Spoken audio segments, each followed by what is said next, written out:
Muitas. Então vamos lá. Vamos lá.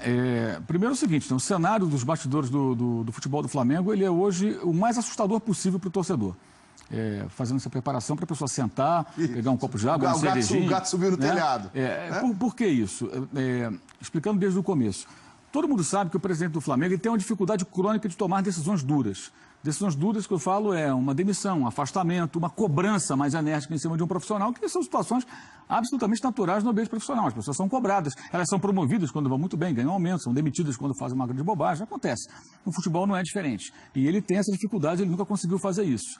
E desde que começou a comandar o futebol, no início do ano passado, quando o ex-vice de futebol, o Flávio Godinho, se afastou, por questões pessoais, né, digamos assim, ele assumiu o comando do futebol junto com o seu fiel escudeiro, o Fred Luiz, que é o CEO, aquele que é um ótimo negociador, segundo todo mundo diz, muito bom profissional como executivo, mas que não tem a menor ideia do que é futebol.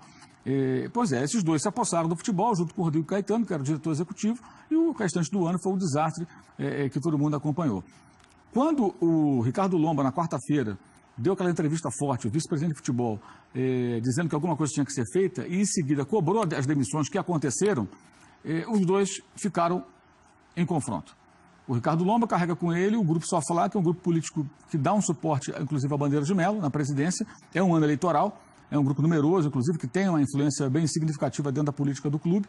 E esse grupo está junto com o Ricardo Lomba. Não está com Bandeira de Melo, embora os dois participem do grupo. E o grupo, assim como os vice-presidentes, eles pressionaram por mudanças que o Lomba brigou por elas. Conseguiu as demissões, mas o Bandeira não aceitou, não engoliu.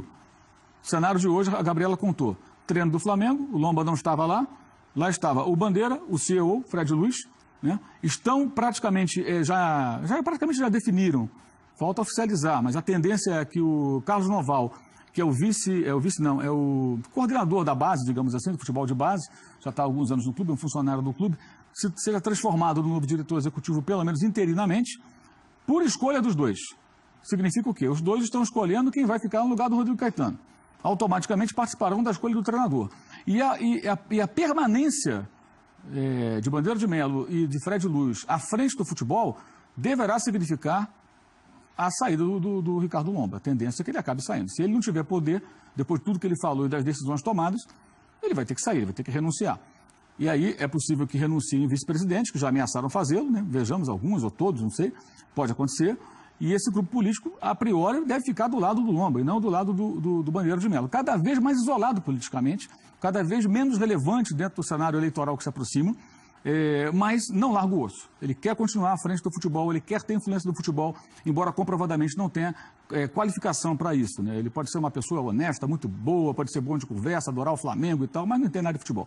Isso está mais do que provado. Então o cenário é preocupante, porque quando parecia que o Bandeira iria cuidar de outras coisas, da administração do clube, pensar na vida dele pós-Flamengo, já que ele sai da presidência do final do ano e não pode se reeleger, ele volta, ele contra-golpeou, ele contra-atacou, digamos, né? Então, esse é o cenário. É um cenário muito preocupante, porque esse formato, essa linha de comando, ela comprovadamente não funciona. É o que aponta na direção de um time acomodado, preguiçoso.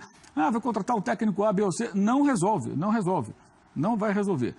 O Flamengo precisava de um choque, não sei se esse choque foi na voltagem certa, com a demissão de tanta gente, mas o Flamengo precisava de um choque, de uma mudança de mentalidade, de uma mudança de comportamento, de um comprometimento maior e de uma maior indignação com o fracasso, né? de não aceitar a derrota, de não aceitar, não passar a mão na cabeça quando as coisas vão mal. Cobrança, inclusive, entre as próprias pessoas que lá trabalham. E a tendência é que isso não aconteça. Alguém acha que o Bandeira de Melo, de uma hora para outra, vai virar um cara enérgico, que exige, que cobra, que vai lá e reclama com o jogador quando a coisa não vai bem, que vai lá e parabeniza quando vai bem também e tal, como é um bom líder, um grande líder, né? Nada disso. Então o cenário é muito preocupante, o Lomba não apareceu, não tem dado entrevista, não está respondendo, pelo menos, aqueles que têm tentado contato com ele, mas a tendência, imagino que, caso isso continue nessa situação, com ele fora do eixo da decisão, é que ele renuncie. Ou então ele vai acabar ficando com, sei lá, um rótulo de fantoche do Eduardo Bandeira de Melo, né? O Kleber Leite, inclusive, escreveu um artigo, ex-presidente, do seu site, que é estarrecedor. A versão do Kleber Leite é mais ou menos na linha do Bandeira decidiu as saídas e o Lomba só executou.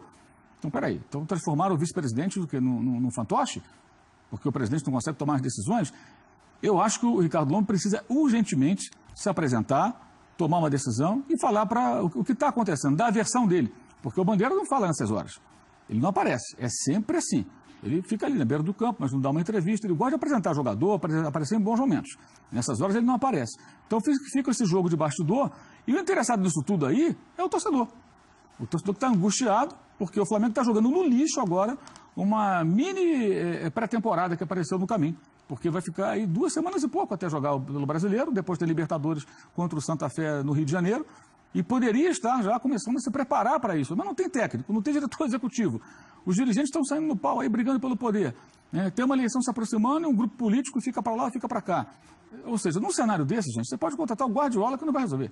Não vai resolver. Então o cenário é terrível, preocupante, assustador.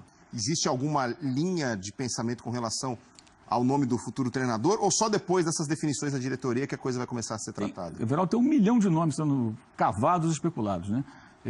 Surge todo tipo de boato. Ontem eu estava aqui no programa e me falaram que o Petkovic estava reunido com pessoas desse grupo político do Flamengo. Eu não consegui confirmar a informação, evidentemente não falei sobre isso, porque eu acho, não sei se é verdade. E também não sei, se ele se reunir com um grupo político, mas quem decide é o Bandeira, ele pode se reunir com quem ele quiser. O Bandeira que está decidindo. O Bandeira continua com a autoridade junto com o Fred Luiz. Então já tem movimentos por berrizo na internet. Um colega jornalista da Argentina agora falou do Ramon Dias. Aí alguém fala que o Dorival topa aceitar. O Dorival que nós vimos agora há pouco naquela belíssima mercearia. Então, assim, está muita cavada. Mas Cuca, né? O Cuca é um nome meio óbvio, porque é um técnico importante que está no mercado. Mas até agora acho que eles não têm a menor noção. E a questão também é essa. Quando convidarem um técnico, ele vai perguntar, tá bom, qual é a situação aqui? Quem é que manda? Vocês demitiram todo mundo sabe disso. A quem vão me reportar? Qual é a situação?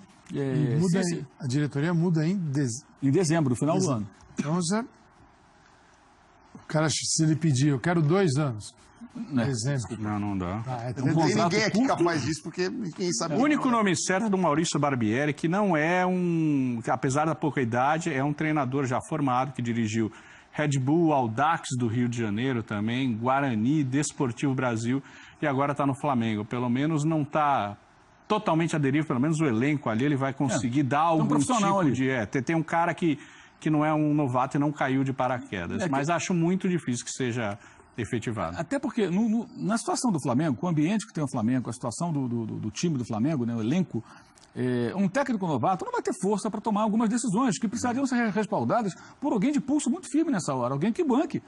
Pulso firme que eu digo no sentido, não é ter que ser um cara ignorante, não. Um cara que, vem cá, você é o técnico, eu banco você. Tome as decisões. Eu vou barrar o Diego. Que o Diego não está bem. Eu vou colocar o meio campo aqui, sei lá, com Everton Ribeiro, Marlos Moreno, Zezinho das Couves, vou barrar o Diego. Pode barrar o Diego que eu banco. Aí o Diego torceu o nariz. Esse dirigente vai lá e fala, você está barrado por isso, o técnico decidiu, está insatisfeito? Está insatisfeito, vamos conversar. Quer rescindir contrato? O que você quer, meu amigo? Sabe, tem que ter alguém que faça. Quem vai fazer isso? Alguém acha que essa dupla vai fazer isso? O Bandeira de Melo, o homem que protegia, declarou isso. Os 4 dos piores jogadores do elenco no ano passado? É claro que não. A não ser que ele tenha uma mudança de comportamento muito radical, que é para lá de improvável essa altura da vida, né? Vamos aguardar aí os próximos.